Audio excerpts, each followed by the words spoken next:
来这个囡仔青少年为着新冠病毒，就算已经好啊，恢复健康啊，哪像也是袂当真放心。有一个10岁阿弟啊，就是为着病毒好啊了后，搁来得到孩童多系统炎症症候群。这个骹手反红肿，规身躯布粒啊，搁来吐搁流，加在救倒来。也毋过另外一个15岁查甫囡仔就救无倒来咯，嘛是好啊，解除隔离了后，常常来昏倒，送病院死亡。死因是急性的心肌炎。大安病院心脏科的医师林伟文讲，为着病毒恢复了后的第1个礼拜到第4个礼拜，要特别注意心血管，提早发现有各样，赶紧来看医生，把这个风险降到上低。确诊新冠、咳嗽、流鼻水，真无简单，解除隔离好利率，所别的镜头阁压起来。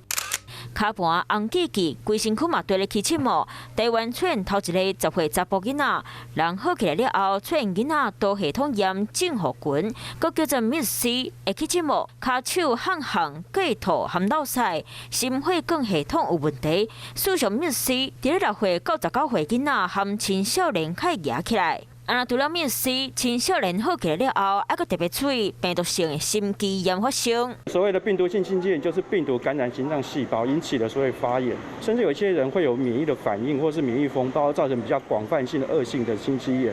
一个15岁查甫囡仔解除隔离了后，伫咧学校昏去，送病院急救，嘛是过身。啊，死因就是病毒性的心肌炎。跟病毒跟心脏非常接近。所以呢，病毒到肺部以后，就有机会到心脏里面去，造成心脏的肌肉被感染，然后产生发炎的现象。新冠肺炎的病毒感染之后，基本上它比没有染疫的，它以后产生的心脏血管疾病或甚至中风、血栓的几率会比没有染疫的还来得更高。人健康好起来了后，还佫烦恼心血管疾病风险。去年瑞典的一篇研究，确诊后1礼拜，心脏病风险增加3倍到8倍，中风嘛提悬到3倍到6倍。新冠病毒变化，就算染疫人好起来，家长嘛是拢要加注意囡仔的身体状况。